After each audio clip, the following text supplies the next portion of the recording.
Oh. ¿Qué dijo? ¿Eso no hace caso? ¿Quién dijo eso? ¿La leíto? ¿La leo? No. ¿Qué dijo? ¿No hace caso? Dios. Repítete, Vika. Quiero compartir, hace 2 semanas estuve compartiendo algo y yo creo que tiene que ver mucho y podemos entender lo que estamos haciendo hoy día es parte del plan de Dios. Y es tan importante que entendamos cuál es nuestro rol como padres, como cristianos, como hijos, como hermanos. Y yo quiero terminar, les dije que quería resumir, hace 2 semanas, no sé si recuerdan quiénes estuvieron, estuve compartiendo esto. Que llega un punto en nuestra vida como cristianos como que se abren 2 caminos. Uno de ellos es que tratamos y nos esforzamos por agradar a Dios. Pero esto tiene que ver mucho con nuestro esfuerzo propio y con nuestras buenas intenciones. Podemos hacer muchas cosas para Dios. Podemos desgastarnos haciendo buenas cosas con buenas intenciones para Dios. Pero saben, ese no es nuestro verdadero propósito. Nuestro propósito está cuando nosotros comenzamos a confiar en Dios.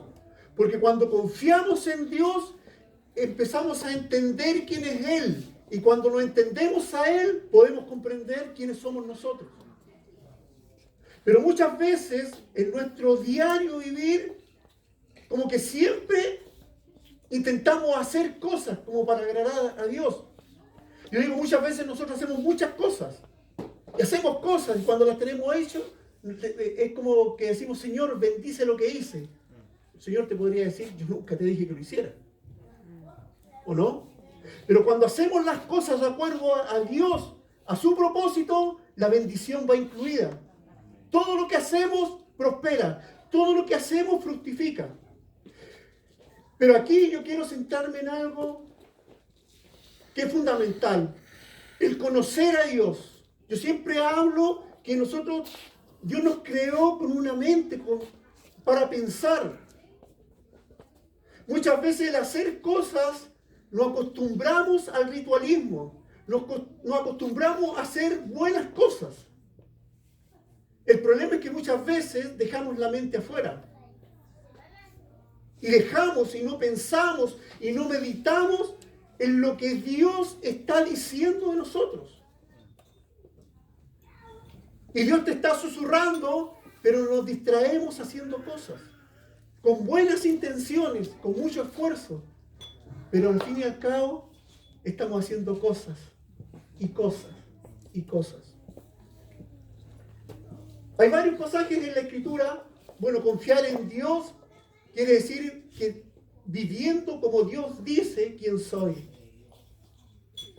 Aquí lo importante es ser quien dice Dios que soy y no hacer cosas para Dios. ¿Entienden la diferencia? ¿Sí? Bueno, en Jeremías 29:11 dice, pues yo sé los planes que tengo para ustedes. En la otra versión dice, yo sé los pensamientos que tengo acerca de ustedes. Dice el Señor, son planes para lo bueno y no para lo malo, para darles un futuro y una esperanza. ¿Cuántos queremos tener una certeza, una esperanza, un propósito en la vida? Los pensamientos de Dios hacia nosotros son esos. Son esos. Pablo escribe, y ahora, amados hermanos, una cosa más para terminar. Él les está hablando a esta iglesia naciente y les dice, concéntrense en todo lo que es verdadero, todo lo que es honorable, todo lo justo, todo lo puro, todo lo bello y todo lo admirable. Piensen en cosas excelentes y dignas de alabanza.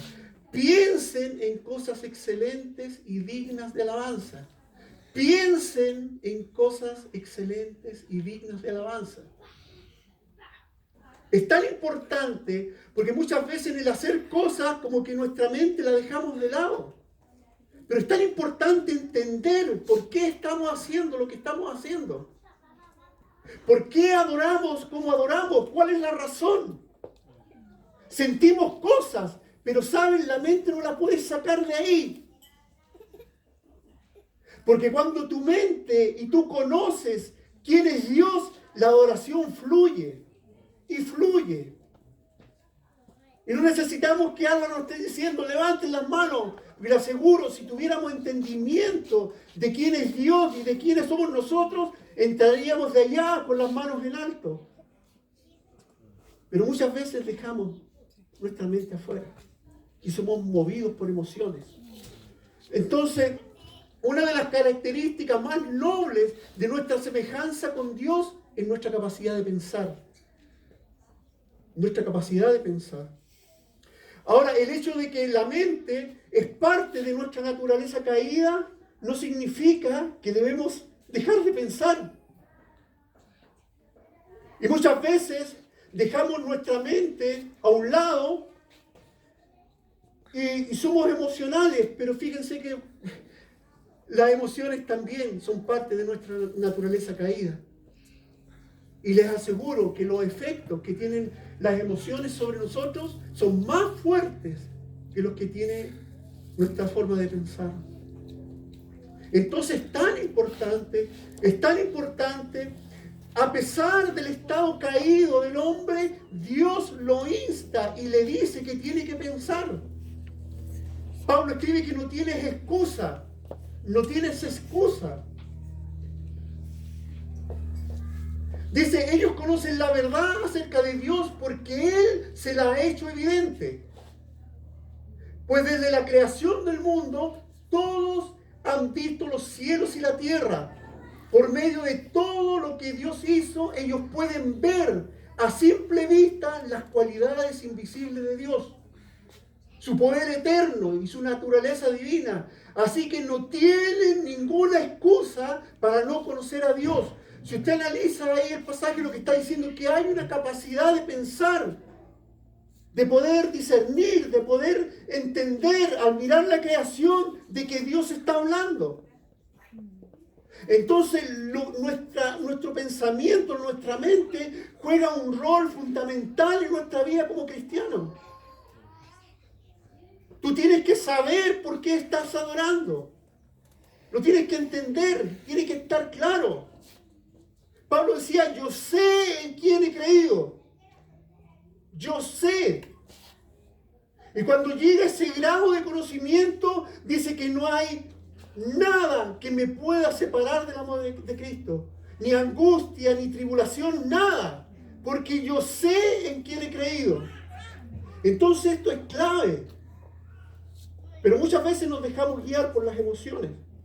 Muchas veces nos dejamos guiar por las emociones.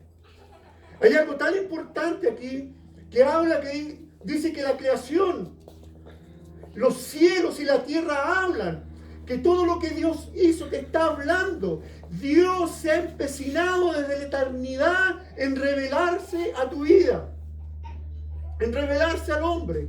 Y dice que la creación habla, que no tenemos excusa, porque si miramos la creación nos dicen y nos muestran las características de ese Dios invisible. Por lo tanto, no tenemos excusa. También Dios se ha revelado a través de la palabra, a través de la escritura. Dios se ha revelado en nuestras vidas. Pero cuando Dios se revela a través de la escritura, se da por sentado, porque si alguien no tiene entendimiento, estos son puros símbolos y rayas sin ningún sentido. Pero la revelación escrita da por sentado que nosotros podemos descifrar y entender lo que está escrito aquí. Si no fuera así, serían como los jeroglíficos, la escritura, no la entenderíamos. Pero se da por sentado que Dios escribió y se reveló a través de la escritura porque hay una mente, hay algo en nosotros que podemos descifrar lo que aquí está escrito.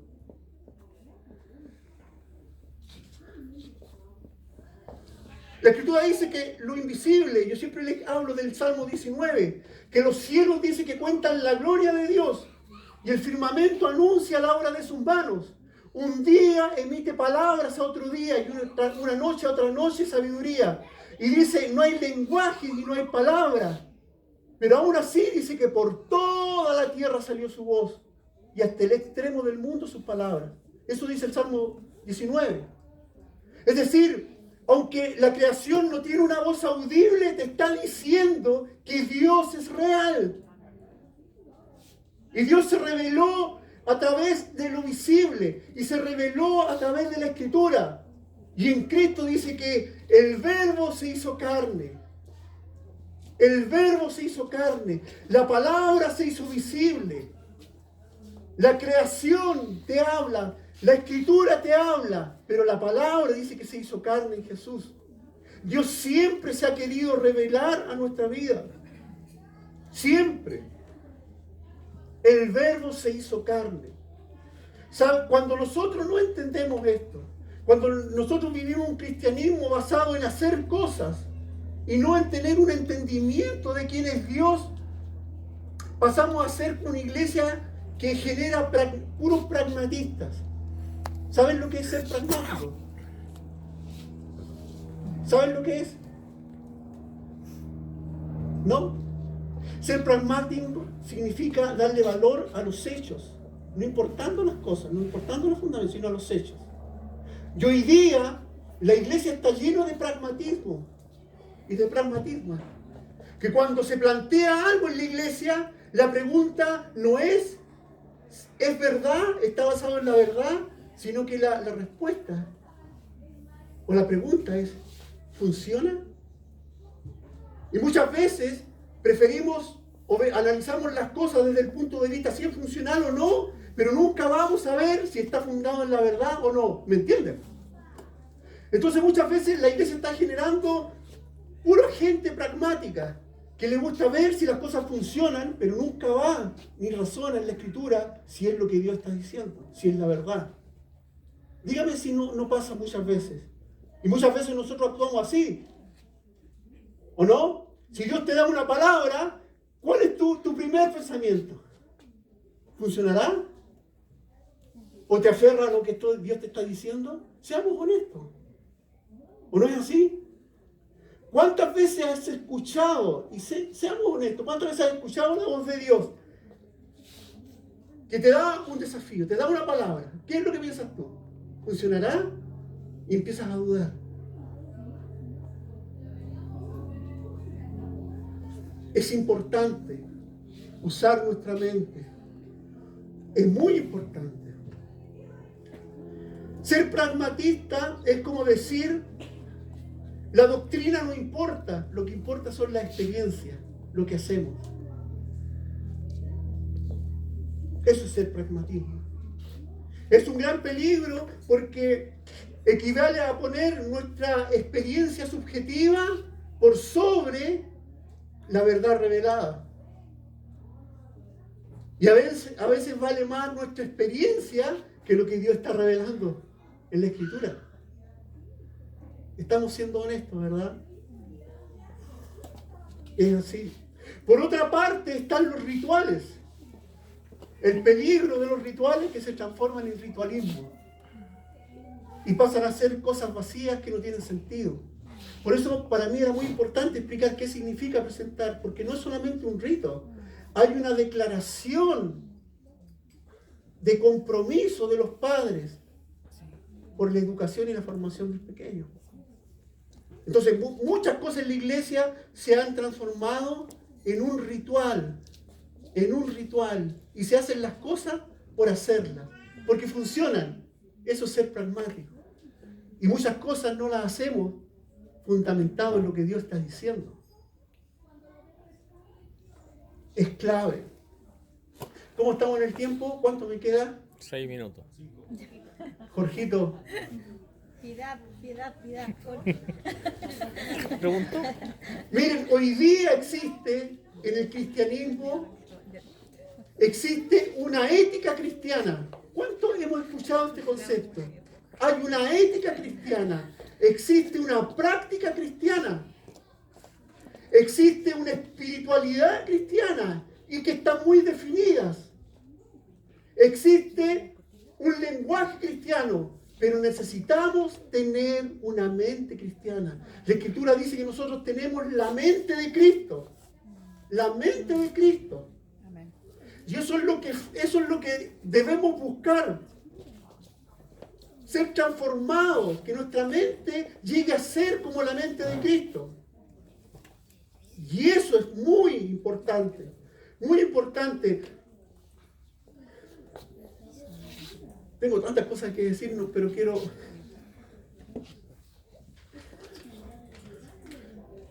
Es tan importante el conocimiento en la Biblia, no lo tengo anotado, pero creo que es en Primera de Reyes 18-21, donde habla,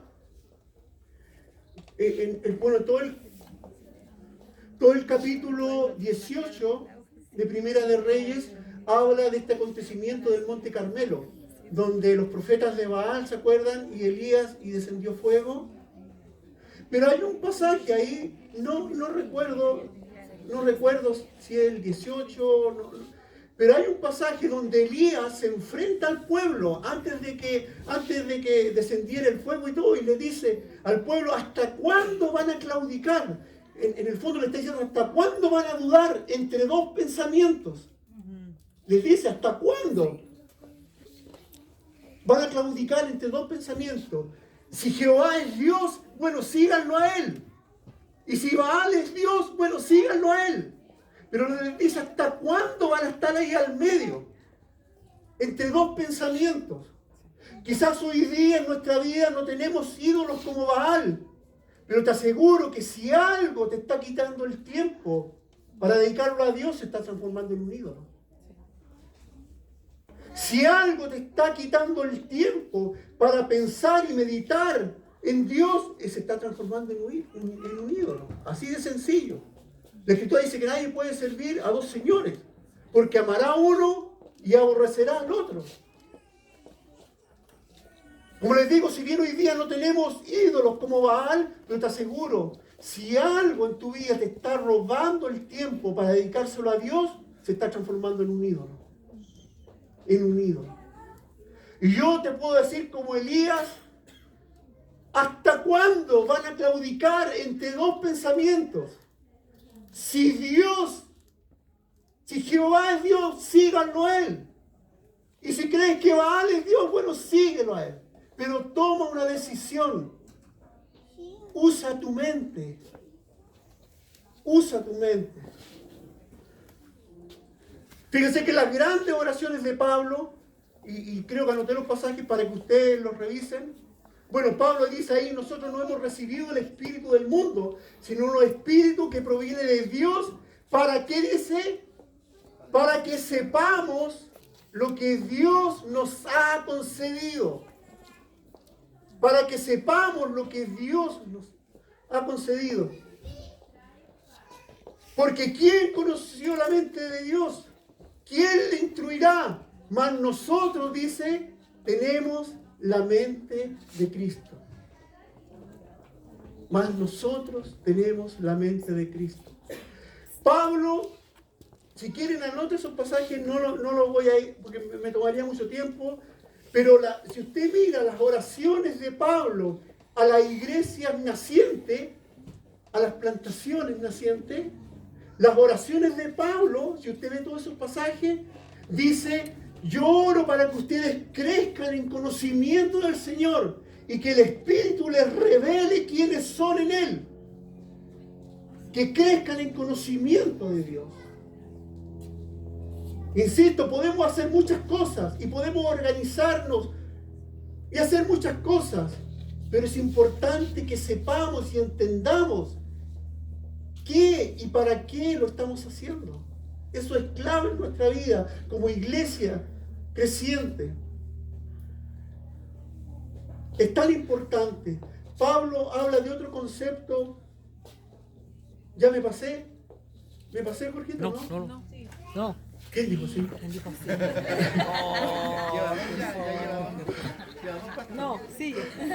Queda un minuto. ¿Qué un minuto? ¿Saben? Esto es tan importante. Tengo para compartir, voy a seguir en otra oportunidad, pero hay algo tan importante. Fíjense que Israel no adoraba a Dios como una deidad lejana, sino que Israel adoraba a un Dios de hechos. El Dios que nos sacó de aquí, el Dios que hizo esto. Para Israel, Dios era un Dios concreto. Era un Dios de hechos. Era un Dios real. Era un Dios que lo podían ver, moverse en medio nuestro. Era un Dios real. Nosotros le sumamos algo más maravilloso, la venida de Jesús. Todo eso de Dios, más encima le sumamos la venida, el nacimiento, la muerte, la resurrección de Jesús y el don del Espíritu Santo que dice que habita en nosotros. Dios se ha querido revelar.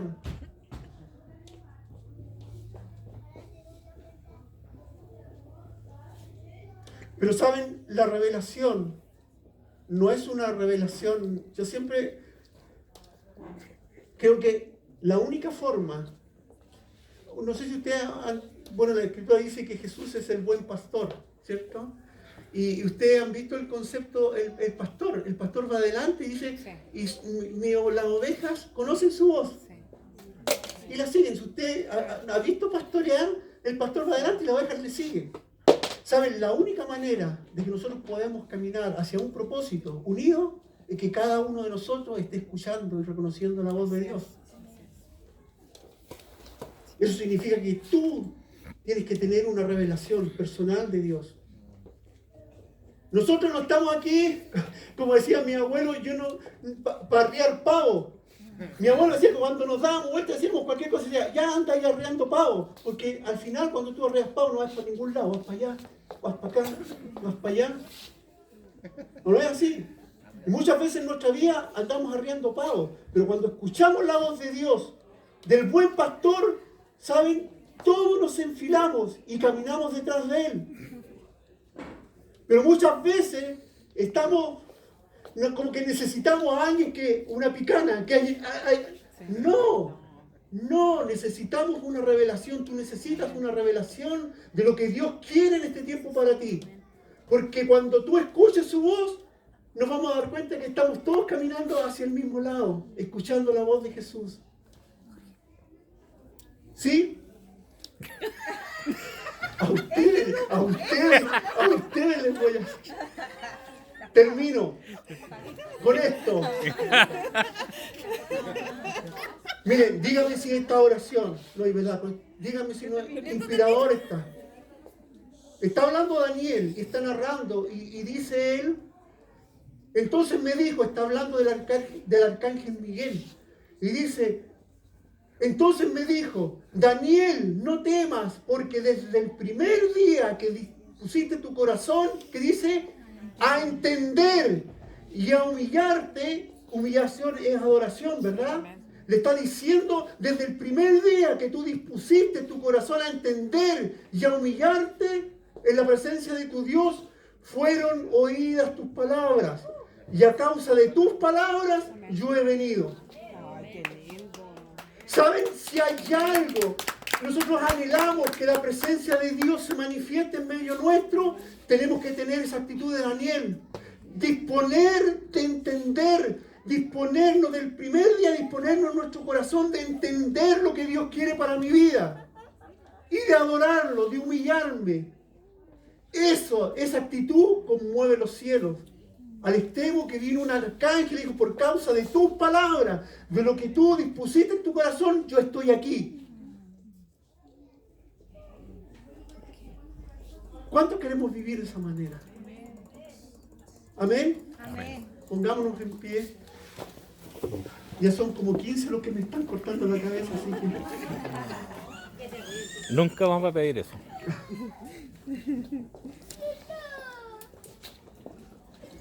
Lo único que me queda por decirte, dispón tu corazón en una actitud de entender, de buscar, de pensar, de entender lo que Dios quiere contigo. Y adórale, humíllate. Esa actitud en tu vida va a conmover los cielos. Va a romper murallas, como cantábamos. Si lo hiciste una vez, Señor, yo creo que lo puedes hacer de nuevo. Si abriste el mar en el desierto, yo sé que lo harás otra vez. Para declarar eso, tienes que saber quién es Dios. Entender, disponer tu corazón a entender y a adorarlo.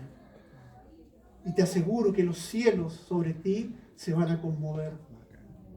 Amén. Señor, te damos gracias por tu palabra. Gracias por lo que tú quieres de nuestra vida, Señor.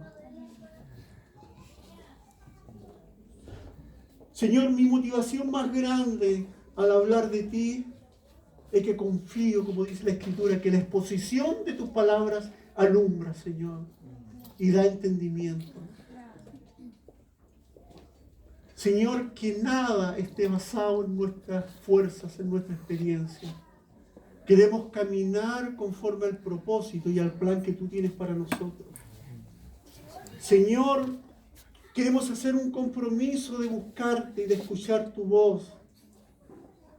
La única manera de que caminemos hacia nuestro propósito, coordinados, entrelazados, es cuando cada uno de nosotros esté escuchando la voz del buen pastor. Gracias, Señor. Gracias, Señor. Bendice tu palabra, Señor. Que esta palabra, que es viva, es eficaz, Señor, siga punzando durante esta semana. Siga ahí discerniendo las intenciones.